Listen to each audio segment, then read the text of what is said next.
Hello YouTube and welcome back to my channel Fluck Fights. I've got Malakai Gough in the chair this week, and usually I start my podcast by asking the guest generally how you doing, but I think that might be a silly question because he's sat here now with this belt. He's also a 2 times world champion in karate, a 4 times kickboxing world champion. He's got 5 gold medals in kickboxing.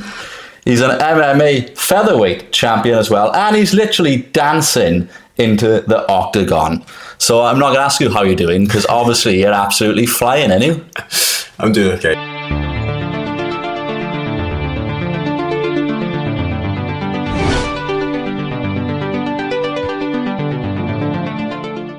I was going to say, let's go right back to the start like I normally say, but you're so young, it's not even that long ago. How old are you? 20 this month. 20 this month, so... But how did they all start going back this combat sports, well, martial arts then? I think, so I was 5 years old and I was at my grandma's house. Like, all the family used to go down, and it was in Lambradac, and literally there's a community centre behind it. Yeah.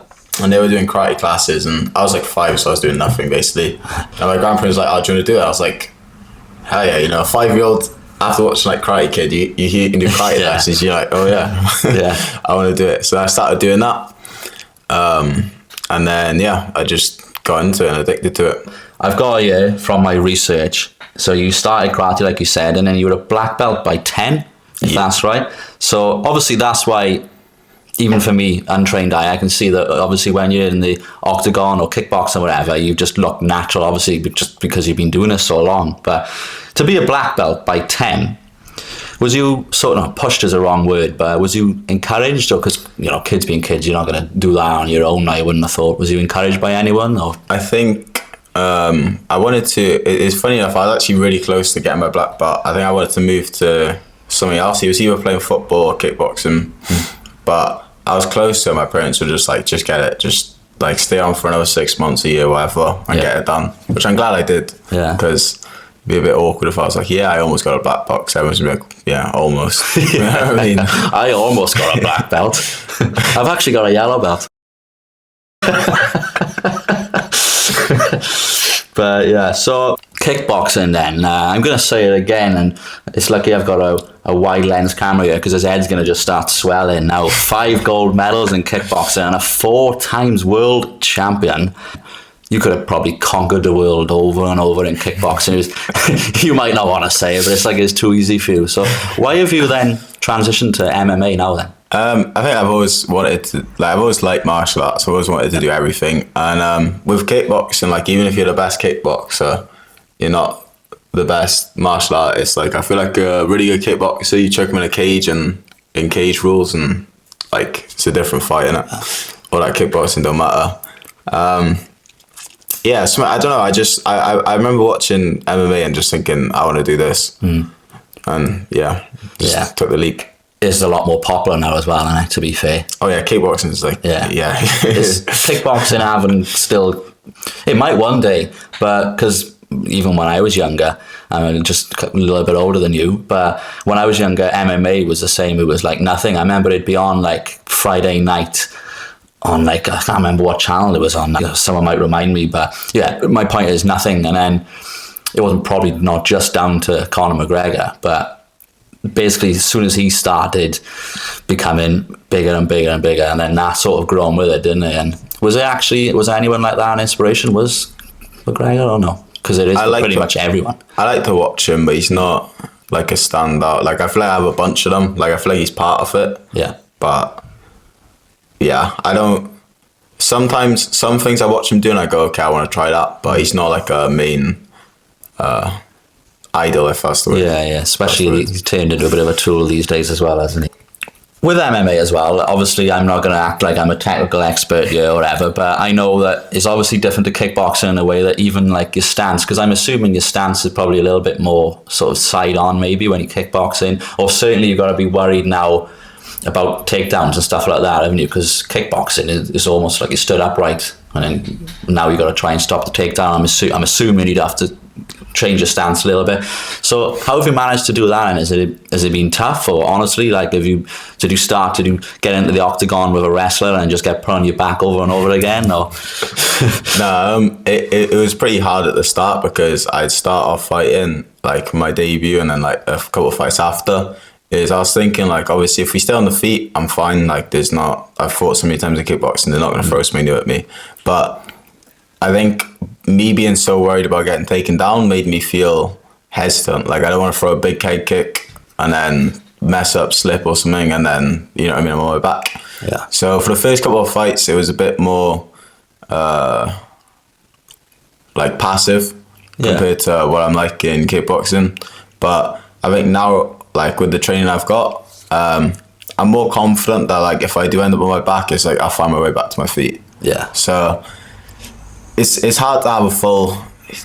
Stances are very weird. Like, you look at like UFC fighters and they got such different stances, but I think the side on kickboxing, like bladed, I think they call it, or whatever. Right.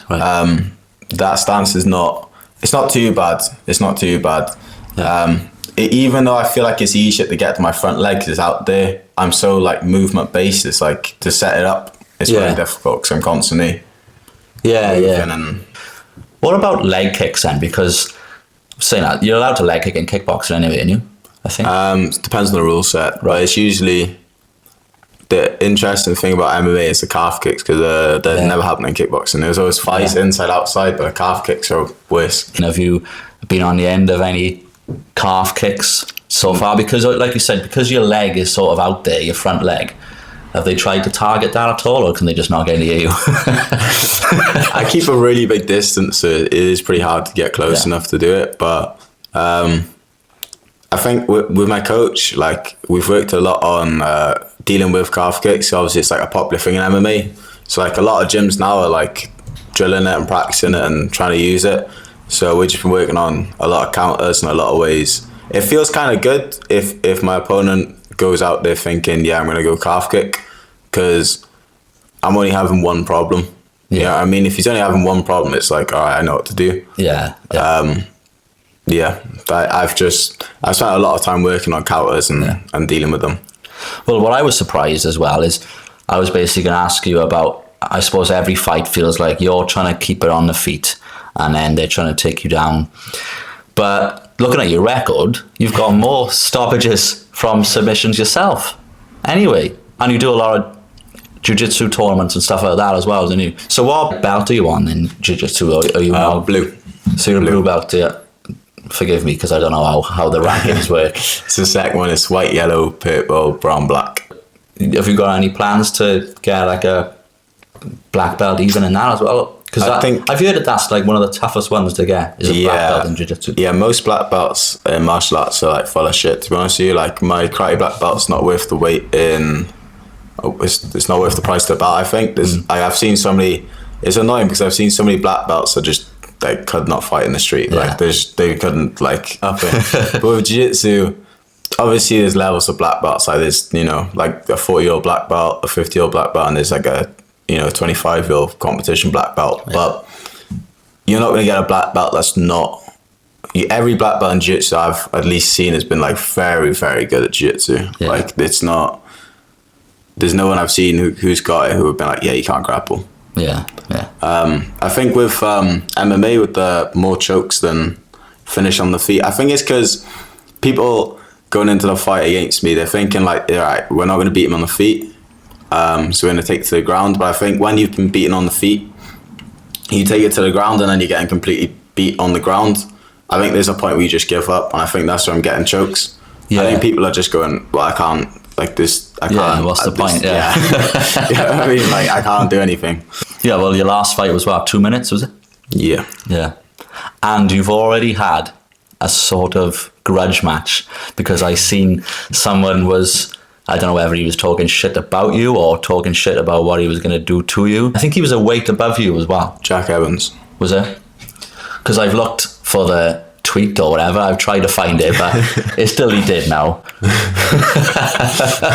We've all done it, Jack. So yeah, but did it matter to you when you heard about stuff like that, or did you just No, my last opponent, like, I have respect for him, obviously, but like I was winding up throughout the fight camp. Like I was sending him stupid Instagram posts and shit like that because I love winding people up, man. Yeah. What was you sending him? I actually checked my phone. Yeah, have a look. First, I'll probably ask him to subscribe. Means his eye is actually rolling now, but I don't know if the mic's on. Can you hear that loud and clear? Test. I'm not sure. Testing. Turn it up. Testing. Yeah. 1, 2, 1. That's better. Okay, so don't forget to subscribe. On your screen here is actually a graphic of the amount of people who are subscribed to my channel. We can do a lot better than that, though, can't we? Another little graphic here is the amount of people who are subscribed compared to who actually watches. A lot of you watch and are not subscribed. I get it, I do it myself. If you never want to miss a video, and maybe if you just like to support me, make sure you do click that subscribe button. Believe it or not, it is absolutely free. Yeah, we had we had one night where we were just literally, we must have spoke for like an hour, like back and forth text. Well, like before you get a fight, like a week out or something. No, it wasn't even a week out. It must have been like two weeks out, 3 weeks out. Oh, this will load. I think I sent him, it won't load, but I think I sent him, I don't know, I think it was a stupid post where some guy like interviews his opponent before the fight, and then I was asking him if he does that, and then he just started getting a bit like, you know, like the casual thought, like, I'm gonna knock you out. And I was like, oh really? I don't think you're gonna knock me out.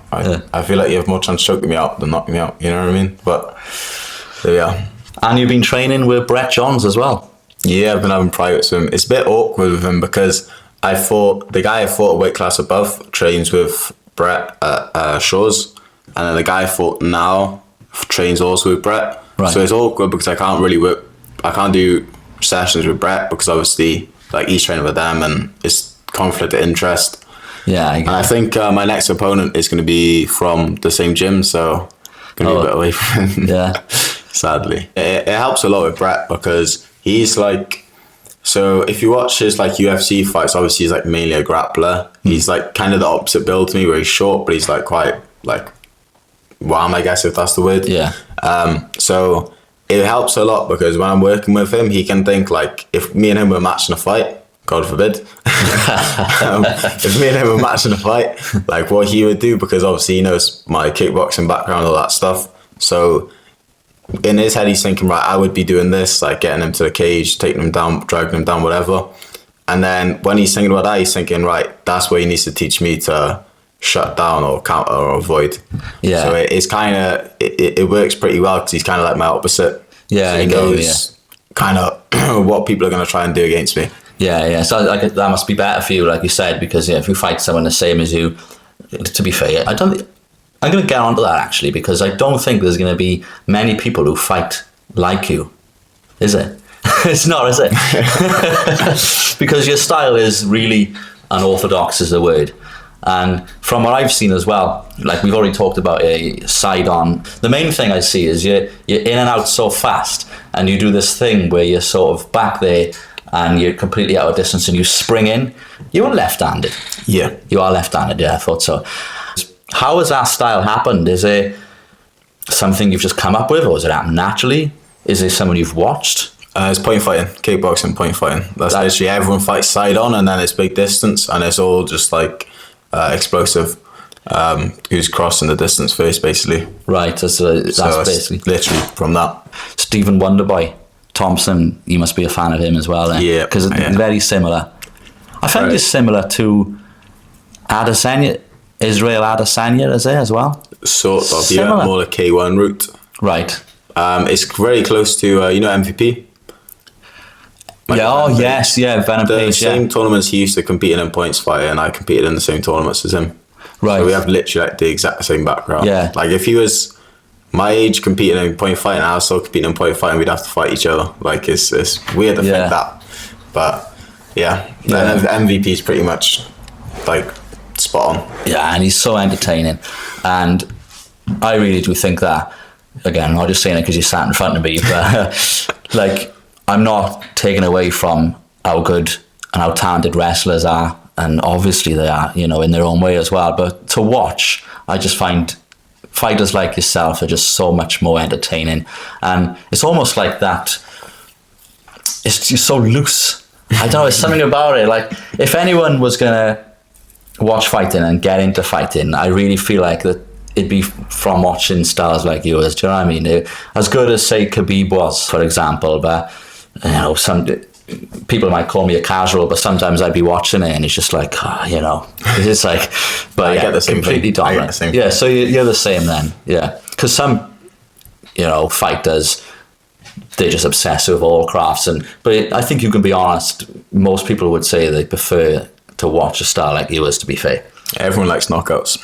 Yeah, Everyone exactly. likes knockouts and big shots and stuff, innit? So, Yeah. but that style is good as well because it can come from like nowhere. Come so far at a distance. Like we watched like MVP, some of his knockouts just came from like nothing happening, and then boom, when it's done, it's like what? Whoa, where did that come from? Yeah, and like you mentioned earlier about Karate Kid and stuff like that, you grow up with watching like cool kicks and stuff like that, like kicks just like coming out of nowhere, spin kicks, and you do all that stuff. I've seen you training and stuff like that, and yeah, really good, mate. Yeah, that's one of the reasons that, again, I wanted to do this podcast as well. It's obviously you're a well-known guy and everything, but I feel like, to be fair, for your accomplishments and the actual talent that you have, should be really, really pushed, I think, around here locally, you know, because since when has anyone done, I don't think anyone has really gone into cage fighting and done what you've done. There's obviously boxers around here. Yeah. But I know that you train, again, so if I didn't interview you, I wouldn't even realise it is, in Caerphilly, there's a MMA gym, isn't it? Yeah. Which, again, I wouldn't have realised. How long's that been in? I think it opened, I might be wrong on this, I might be a year off, but I think 3 years ago. Right, so it hasn't been going long. I didn't think it had. It started in Bedwas Workingman's Hall, and then moved on to Caerphilly. So talk about your training and training camps. For example, you see like stereotypically you watch Rocky. You mentioned Karate Kid earlier. I love Rocky. Yeah, Rocky is the... Oh, mate, don't get me started now. Right, what's your favourite one then? What's your favourite Rocky? Going off topic completely here. I like the one where he fought Mr. T. Yeah. I like that one. It's the most action-packed one, that, isn't it? Because you got... Rocky 4, mind you, is good with the Russian. Yeah, for me, I said this before, I can't... It's literally, for me, it's 2, 3 and 4. 2 isn't as entertaining, but he actually wins the belt, so it's like the feel-good factor. And again, you would have been the same watching it as a kid. You think it's real? So I'm literally like jumping around my living room because Rocky Balboa has just won a title, like. And then 3, you've got all the action. He even fights a charity fight against Hulk Hogan in it. 2 fights against Clubber Lang. And then 4, like you said, 4, the music as well, mate. The music's unbelievable in it. But yeah, going way off topic, but the reason I mentioned Rocky is because I mentioned training, and you see like on films and stuff like that where he's up in the morning drinking eggs, running for I don't know how many miles, back in the gym, shadow boxing, sparring, like 15 rounds on the heavy bag, weightlifting. What does a normal training camp really look like for you then? It's not too hectic, to be fair. I say it's not too hectic. I say this to people and like, what the fuck? But to me, it's not too hectic. So like for this camp, I go gym twice a week. I got a strength conditioning coach, so I go gym twice a week. I got my assault bike, obviously, when it starts getting close to fight week, and then it's usually training twice a day, 6 days a week. Oh, it's quite a lot, to be fair. It's only twice a day, 6 times a week.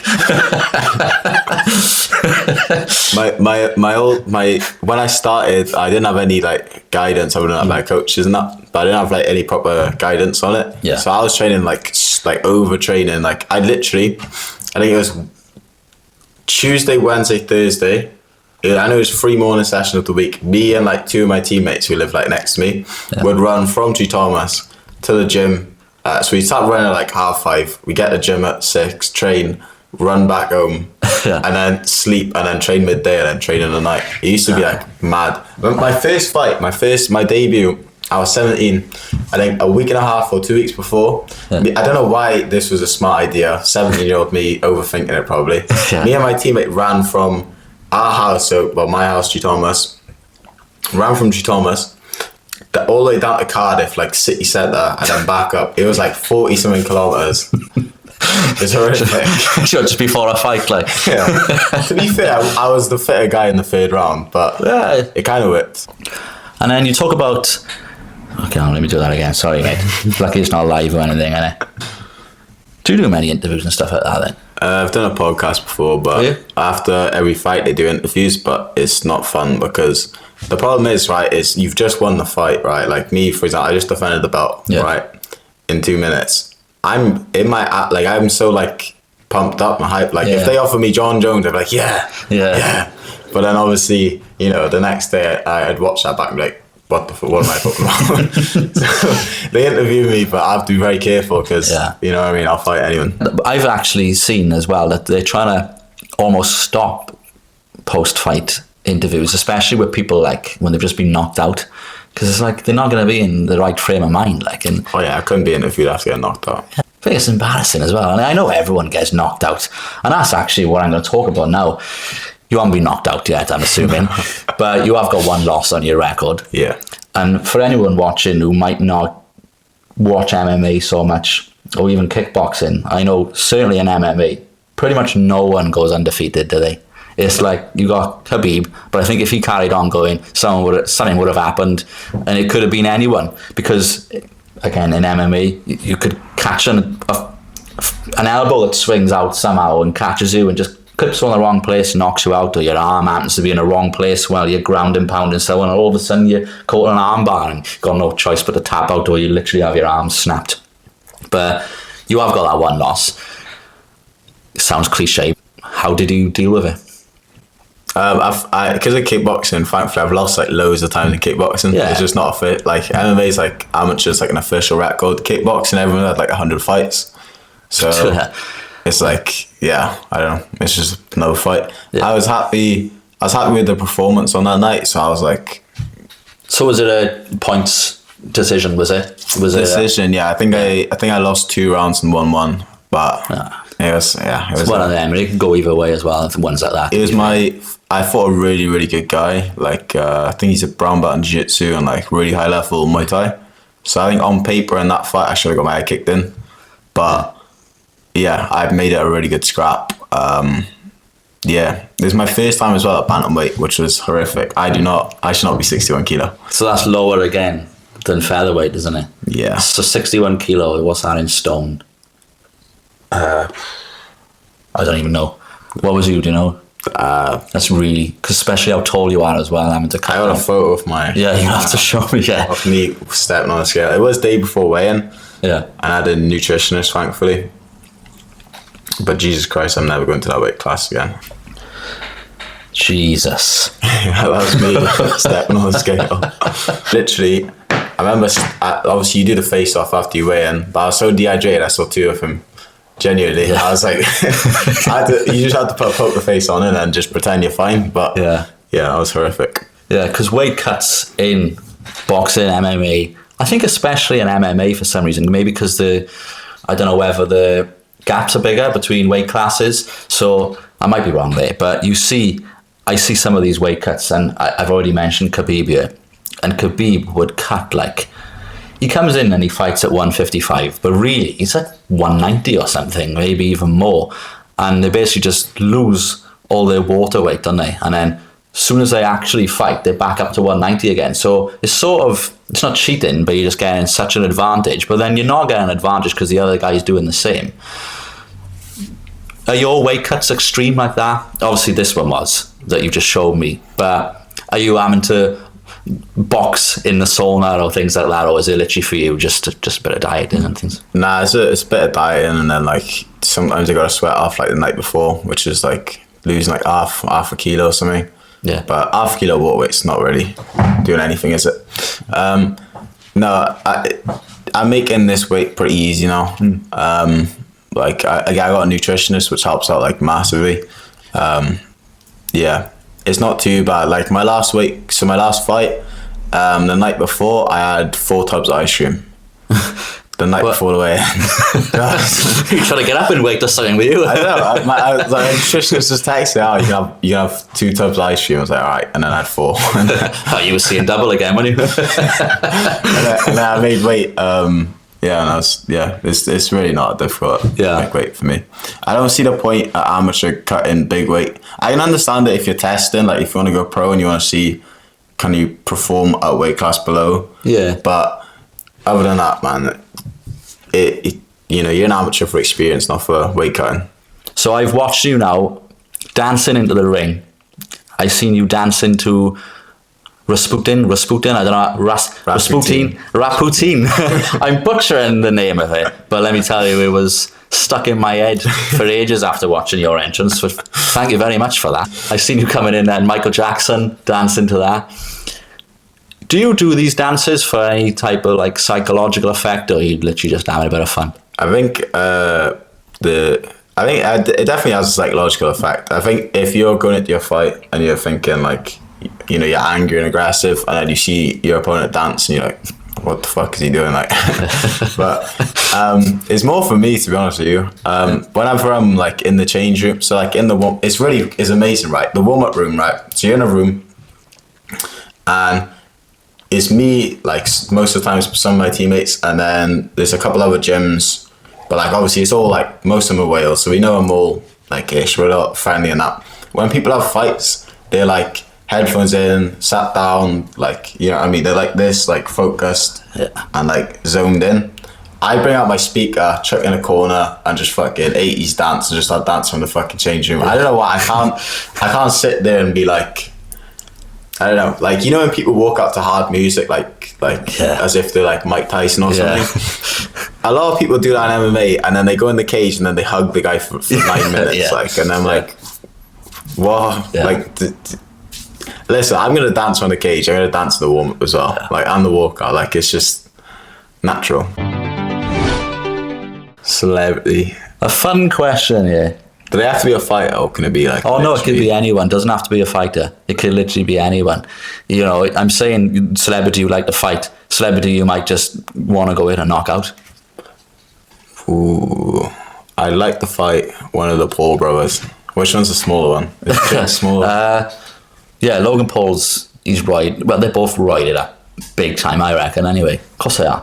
But Logan Paul's in the WWE, isn't he? So he's the bigger one. He's taller as well, whereas Jake has actually had some boxing, if you can call them matches, half of them look staged and that to me. So is Jake that you like to fight, is it? Yeah, I think it'd be an easier fight to take. I don't think any of them are particularly the best at fighting. And a big payday, so well, true, it's a bonus. Yeah. What's your thoughts on these? You see it all the time, don't you? Especially in boxing, not so much in MMA. I think there's probably a reason for that. But these sort of crossover celebrity boxing fights, stuff like that. What do you think of that then? I think it's very hard. I think for me, I kind of want to stay. Obviously, a lot of people don't like it because it's like, oh, this ain't real boxing or whatever, right? Yeah. But for me, like, let's say I've worked hard in the UFC, and I haven't got paid that much. Fuck yeah, I'll fight Logan Paul for a couple million. Like, what the fuck? Yeah. That's a fucking... Yeah. That sounds like a fucking hell of a backup plan. Like, yeah, I want this stuff to stay. Yeah. It's bringing eyes to the sport, I think. Like, well, I mean, it's mostly boxing, like you said, but when you see, like, MMA fighters step into boxing, I think it brings a bit of eyes to MMA, which obviously is good. True, yeah. But I don't know. I think it's not so bad if you have like celebrity versus celebrity, or you have like an MMA fighter against a box, like Conor McGregor and Floyd Mayweather. Yeah, that was a sort of the first big crossover one, wasn't it? Like, I think that brought eyes to both of them, because I think Conor did like better than most people's expectations, but obviously still lost. But I think that stuff's good. I think it gets a bit weird when you have like a celebrity against like a elite boxer or something like that. Yeah. It's a bit like, well, Jake Paul against Anthony Joshua. Yeah, exactly. Like, it's like, what's and he didn't even hit him as hardest, did he? No. If you watch it, he didn't actually put everything into it. He just basically arm punched him. So yeah, and you never really see. You always see MMA fighters try and fight a boxer in a box ring, but you never see it. They always say, that's fine, we'll fight you in the ring, and then after that we'll go into the octagon. But it never happens the other way around, does it? And that's what I would like to see. I'd like to see someone actually do both. I'd like to see him start in the ring and then fight again in the octagon. Do you know what I think the problem is? I think the issue is money, because MMA fighters like notoriously don't get paid well compared to boxers. So they're like, well, why would I go in a cage and my face smashed in for like less than $1 million? Like, what's the point? Yeah, true. But like, obviously on the other end, like an MMA fight is like, to get knocked out for a couple mil, like, Jesus Christ, I'd do that same day. Like, I don't care. I'd fight probably Mike Tyson if you offered a couple mil. Yeah, true. Yeah. To be fair, a concussion, but I had it for 2 weeks and fucking beef for 2. Like, you know what I mean? You were part of the animal then, or outside of the sport? Yeah. Yeah. I was Zante. Just one word, like, yeah. Zante in 5 days, so we'll see. Yeah. We'll see. We'll see. Yeah, we'll see how you return after that. Yeah, probably worse than any of your fights, I should imagine. Then. Nah, I got my dance moves ready. Yeah. Stupid question, because I should imagine for anyone in your position, plans for the future is. Actually, no. You get some people in your position and they want to have big plans, but have you? Yeah, you on the UFC belt, but yes. I'm not in a rush. Because I think I got a really good record now, but I'm still 19, and I think obviously I'm very good now, but imagine me with 4-ounce gloves at like 22, 23. Yeah. Obviously, like, what's been tough for me as well with my fights is I've always been the youngest person. Like, everyone I've fought has been like a lot older than me. Yeah, more experience and stuff, is it? And just age, literally. Yeah. And like competing as like an 18-year-old, 19-year-old, like, I don't think you can get as strong as like a 23-year-old man. You're 19, and Conor McGregor, who we've mentioned a couple of times already on this podcast, when he was 19, he was a plumber. So you're already way in front. Nah, to be fair, it don't work out very well. Like, there's some guys who've been training since they were 5, and then you'll see them fight a guy who's been training for a couple of years, and just the guy training for a couple of years will just. I think it gets to a point like you get a head start, and then. It's kind of like all things, like, you know, like when you start something new and like you get like the percent you get better at is like very like this, but then as you start to get to the top, it starts to like weightlifting even, isn't it? Literally, when you start lifting, like, you'll start realizing like after a couple of weeks, like, you're lifting like 5 kilo heavier, 10 kilo heavier, and then it gets to a point where you just like plateau, and then you slowly build up. I think the people who start early obviously get to the plateau quicker, but then I think only special people can then start to push further and further. So I don't think experience, like, obviously experience helps, but I don't think how long someone's been doing something makes a difference. Yeah. I think I think we all hit a certain level where it's like you got to be special to I get keep going. Well, I'd like to see you in the UFC one day. I reckon you can. And to be honest, mate, my advice from a wily old part-time podcaster, my advice would literally be, you've got all the talent in the world, obviously. You've got all the time in the world as well, being 19. Just enjoy it, mate. Just literally enjoy every second if you can. Thank you very much for coming on, buddy. It's been an absolute pleasure. Jesus. If you like this video, blah, blah, If you like this video, chuck a like on it. And from me and Malakai, cheers. Thank you very much. See you next time. Tell you what, mate. I'll, if I can, I'll have a picture with you. You can hold that. Awesome. I know it's a bit weird, isn't it? Just looking into a blank camera. Just need my own crew now. They'd be filming me though, wouldn't they? And the amount of times I messed up tonight. So long day, mate. Yeah, it's the heat. Yeah, that's what it is. Boiling in here though, isn't it? I feel like it's warmer in here than it is in any other house. I swear it is. Let me check the degrees a minute. 24 in here now, mate. 24 degrees in here. Yeah, I come in here white.